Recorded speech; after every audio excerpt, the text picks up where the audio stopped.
Hello and welcome dear student. Welcome to the next video of part A of CSNet Mathematics June 2023 solution. तो इस video में हम discuss करेंगे part A की कुछ question.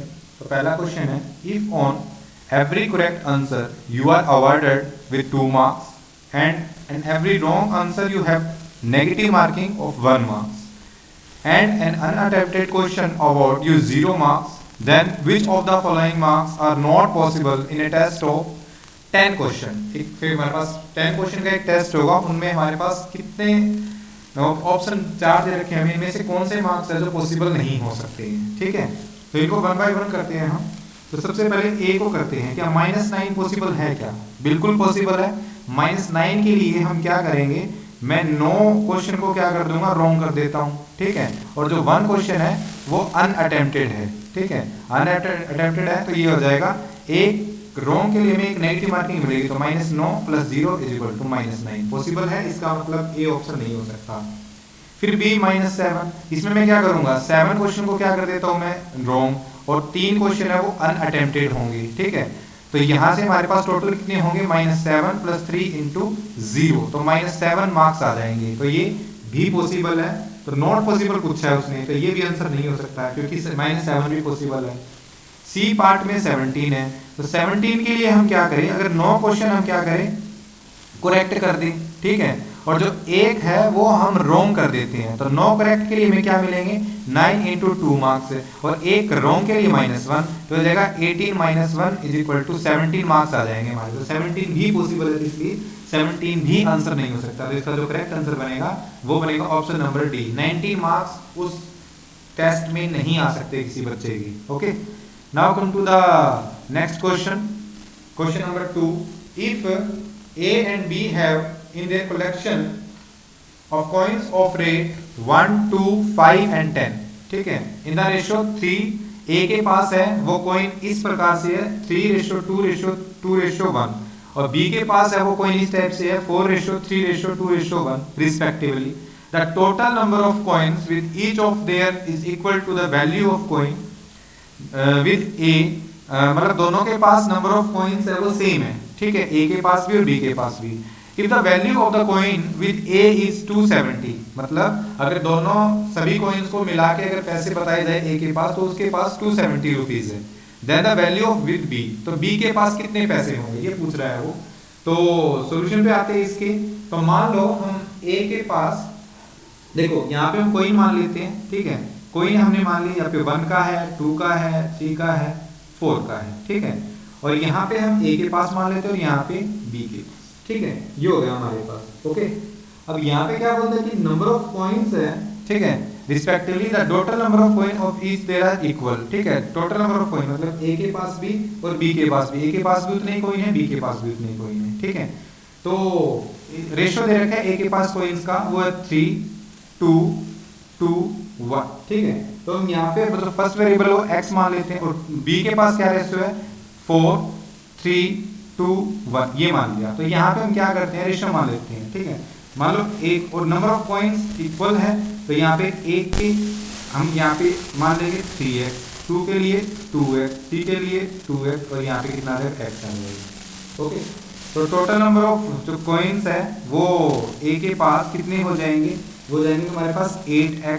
Similarly यहाँ पे दूसरा मान लेते हैं, इसे कोरस्पॉन्डिंग हम y मान लेते हैं, तो y 3y 2y y ratio दे रखा है, मान लिया। तो टोटल यहाँ पे कितने हो जाएंगे, 10y कॉइन्स हो जाएंगे।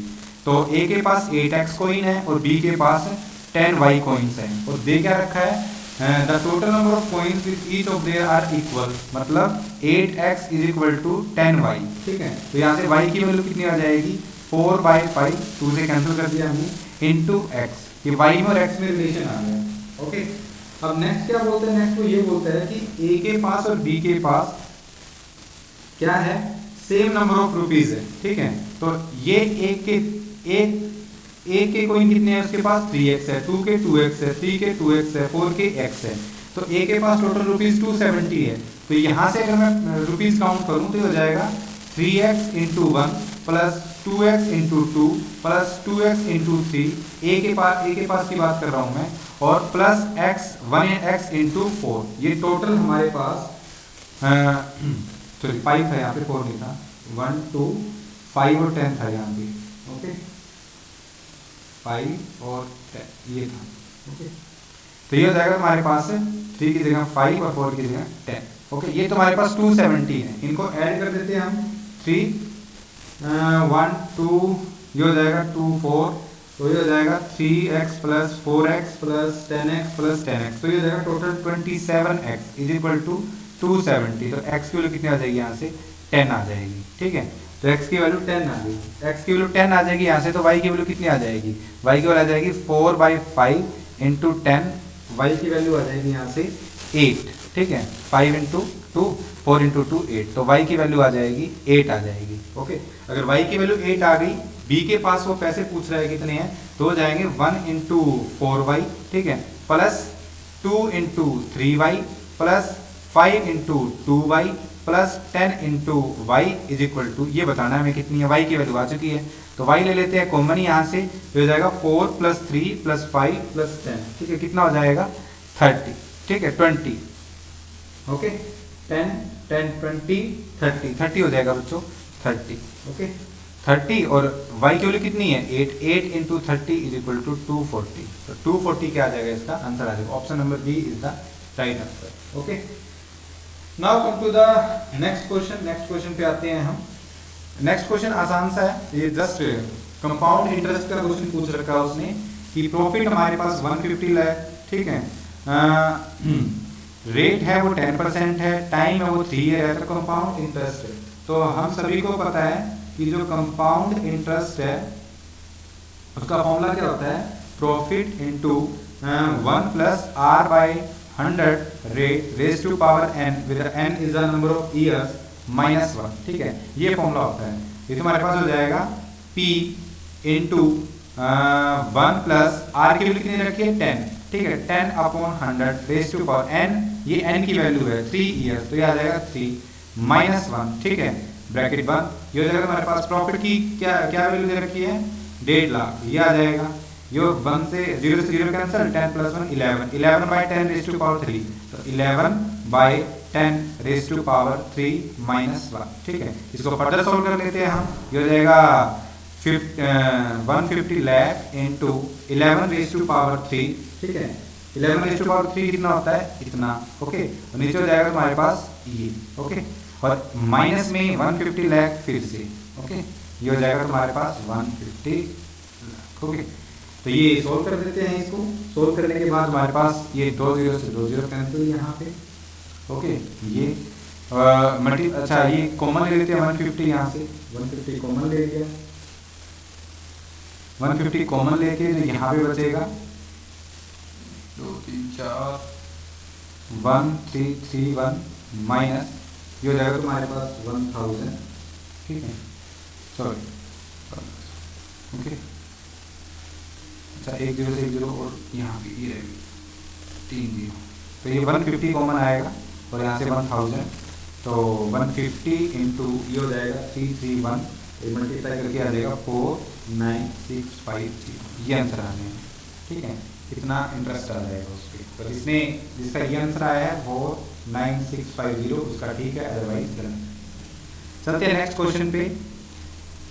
नेक्स्ट क्वेश्चन क्या दे रखा है, A spherical globe of radius 10 unit, 2 points are at a distance 25 units. Globe expanded uniformly of radius 50 units. Then the distance between 2 points become. देखो हमें ग्लोब दे रखा है, सबसे पहले ग्लोब मान लिया हमने, इस ग्लोब की जो रेडियस है वो सबसे पहले हमें 10 यूनिट्स दे रखी है, ये 10 यूनिट्स है, ये इसका सेंटर है, यहाँ पे एक पॉइंट है ए और यहाँ पे कोई दूसरा पॉइंट है बी, इनके बीच का जो डिस्टेंस है वो 25 यूनिट दे रखा है। फिर क्या कि इस ग्लोब को हमने एक्सपेंड कर दिया और एक्सपेंड करके इस ग्लोब की जो रेडियस है वो 50 यूनिट कर दी गई है, ठीक है, 50 यूनिट्स कर दी, ठीक है। तो यहाँ पे हम देखें तो रेडियस है वो 5 यूनिट टाइम इंक्रीज कर दी है। इसका मतलब ये नहीं है कि 10 रेडियस से 50 यूनिट हो गया तो 25 से जो ए यहाँ पे है और कोई बी पॉइंट यहाँ पे पहुंच जाता है, लेकिन बीच का डिस्टेंस 25 इंटू 5 इक्वल टू 125 हो जाएगा। तो अगर 125 लिखा है तो ये गलत है। ग्लोब है, स्फीयर है, तो यहाँ पे एरिया कितने किस टाइप से इंक्रीज होगा वो देखना पड़ेगा हमें कि एरिया कैसे इंक्रीज होगा, ठीक है। तो अगर एरिया की बात करूँ सर्कल के एरिया की तो वो होता है 4 पाई आर स्क्वायर, आर इसमें 10 है, ठीक है, और इसमें आर कितनी है 50 है, तो यहाँ पे ये निकाल लेता हूँ पहले में, ये हो जाएगा 4 इंटू पाई इंटू आर का स्क्वायर 10 का स्क्वायर, तो ये जाएगा हमारे पास 400 पाई हो जाएगा। और यहाँ से अगर मैं एरिया निकालूं तो हो जाएगा 4 इंटू पाई इंटू आर कितना है 50 का स्क्वायर, तो यहाँ पे हो जाएगा, ये हो जाएगा 4 पाई इंटू 50 का स्क्वायर 2500, तो हो जाएगा 10,000, ठीक है, 10,000 पाई। तो देखो यहाँ पे 400 पाई था और यहाँ पे 10,000 पाई हो गया, मतलब कितने टाइम्स इंक्रीज हो गया, तो यहाँ पे ये 25 टाइम्स इंक्रीज हो गया, यानी एरिया यहाँ पे कितने टाइम्स इंक्रीज हो जाए 25। तो पहले अगर इन दो पॉइंट के बीच में 25 यूनिट डिस्टेंस थी, तो यहाँ पे इन दो पॉइंट के बीच में 25 इंटू 25, ठीक है, यानी distance between point A and be in globe in expanded globe become 25 into 25 units हो जाएगी, और 25 इंटू 25 कितना होता है 625 यूनिट्स, तो ये डिस्टेंस है ये अब 26 टाइम यूनिट्स हो जाएगी। तो जिसने 625 आंसर लगाया था वो इसका आंसर हो जाएगा, अदरवाइज ये क्वेश्चन उसका गलत हो जाएगा। ओके,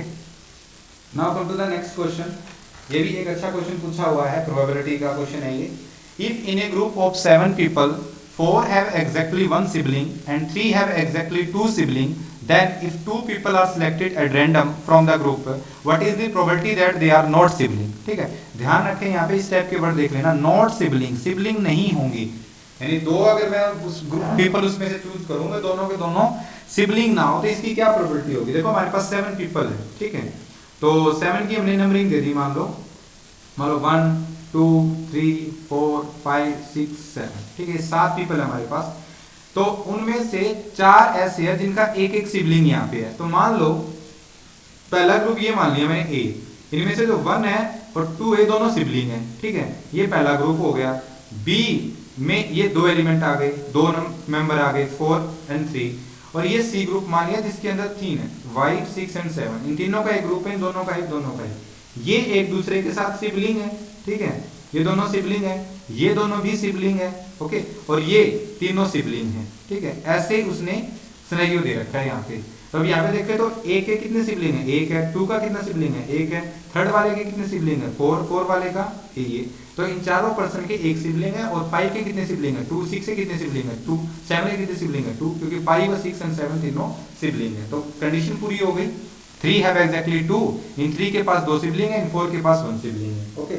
तो प्रोबेबिलिटी पूछ रहा है उसने नॉट सिबलिंग की, ठीक है, नॉट सिबलिंग की, तो प्रोबेबिलिटी कितनी आ जाएगी। देखो पहले क्या बोल रहा है उसने, 2 पीपल सेलेक्ट करें, टोटल पीपल कितने हमारे पास है 7, तो 7C2 total number of outcome यहाँ पे 7C2 हो गया। अब यहाँ पे देखो चूज करने के तरीके, तो पहले ए में से मैं एक बंदा चूज कर लेता हूँ, ए में से एक बंदा चूज करूंगा, फिर मुझे दूसरा बंदा ऐसा चूज करना है कि दूसरा बंदा इस ए वाले के साथ सिबलिंग ना हो, तो मैं बी में से और सी में से चूज कर सकता हूँ, है ना। तो मैं पहले क्या करता हूँ, ए में से चूज करता हूँ, तो 2C1, ए में 2 थे उनमें से एक चूज कर लिया, तो इसके ऊपर मैं ए लिख देता हूँ। फिर दूसरा बंदा मुझे बी या सी में से चूज करना पड़ेगा, तो पहले मैं बी में से चूज कर लेता हूँ, तो हो जाएगा 2C1, ये बी में से चूज कर लिया। या फिर दूसरी कंडीशन क्या हो सकती थी कि ए में से मैं एक बंदा और दूसरा बंदा कहाँ से हो, सी में से, लेकिन सी में से 3 बंदे हैं यहाँ से, तो ये आ जाएगा 3C1, ये सी में से चूज करने की प्रोबेबिलिटी है।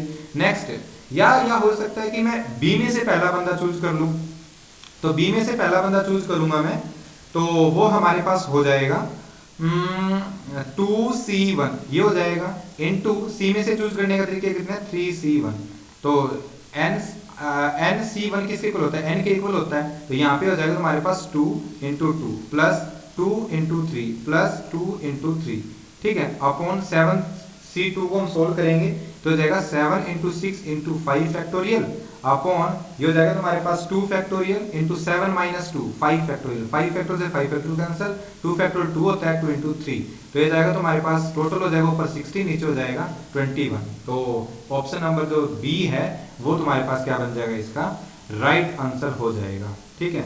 ऑप्शन नंबर बी है, B is the right answer of this question, ठीक है। तो ये क्वेश्चन था हमारे पास, अच्छा क्वेश्चन था ये। तो कुछ और क्वेश्चन हो तो मेरे पास जरूर भेजना, उनको भी हम डिस्कस करेंगे।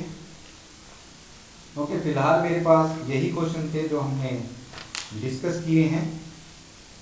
ओके। मिलते हैं नेक्स्ट वीडियो में। अगर आपके पास कुछ और क्वेश्चन है तो मुझे इस नंबर पे वो व्हाट्सअप कर सकते हैं 9813155942। इस नंबर पे मुझे कर सकते हो, ठीक है, व्हाट्सअप कर सकते हो। और तुम बताना कि तुम्हारे इन 5 क्वेश्चन में से कितने क्वेश्चन ठीक हुए हैं, ठीक है। तो मिलते हैं बच्चों नेक्स्ट वीडियो में। Thank you for watching.